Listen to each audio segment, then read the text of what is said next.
In the first video on sound deadening, I installed the sound deadening in the driver's door.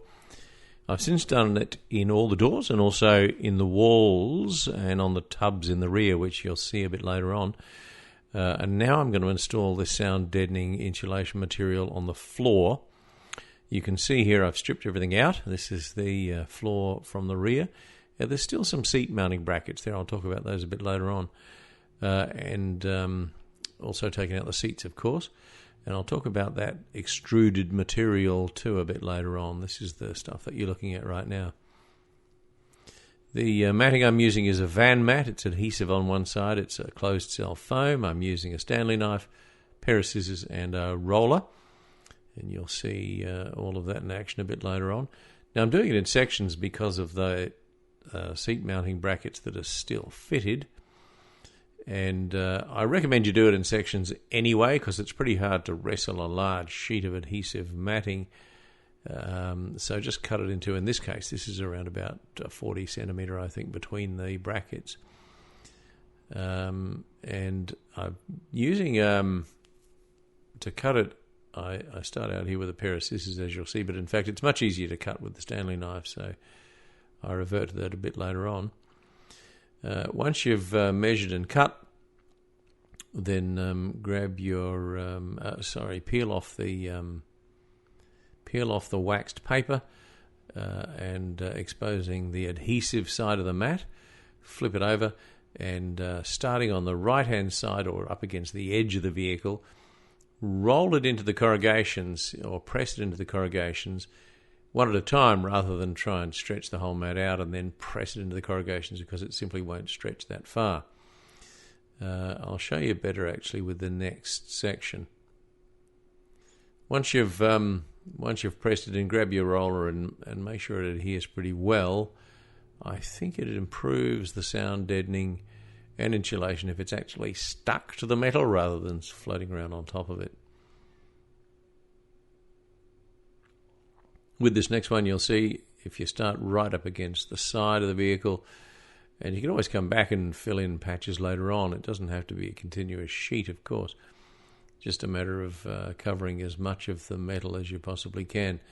Now, these seat mounting brackets, the reason I've left these in is because if anyone ever wants to refit the seats later on, which I've got, it's easy enough to do it by just pulling out all of this stuff that I'm fitting in.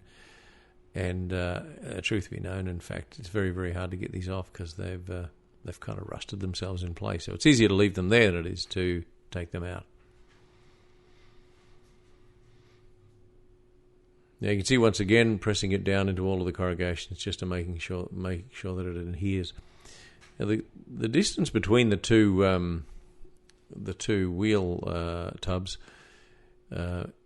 is about 80 centimetres, I think, and it's 1.2 or 1.4 from wall to wall, pretty well, of the Troopy. Now here you can see the extrusion.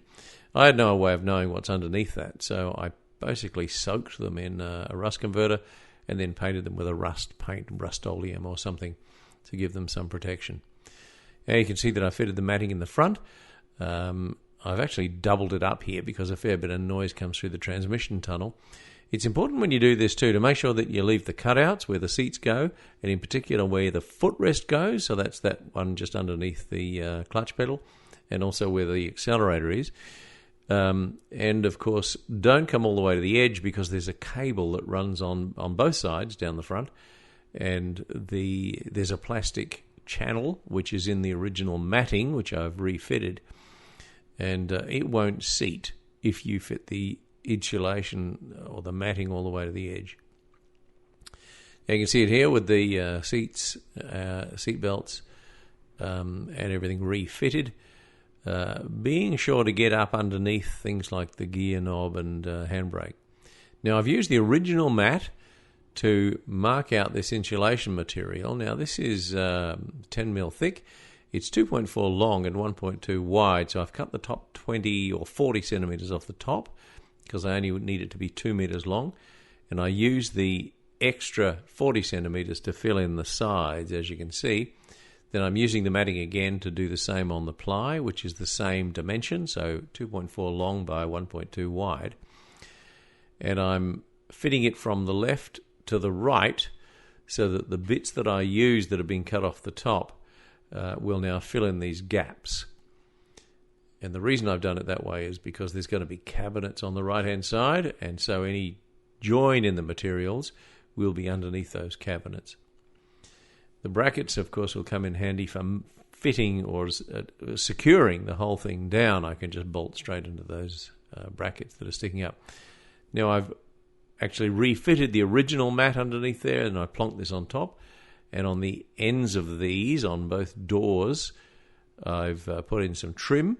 You can see it there too, just so that when you're jumping in and out, you don't lift one of the pliers or splinter it. And that's it. More later.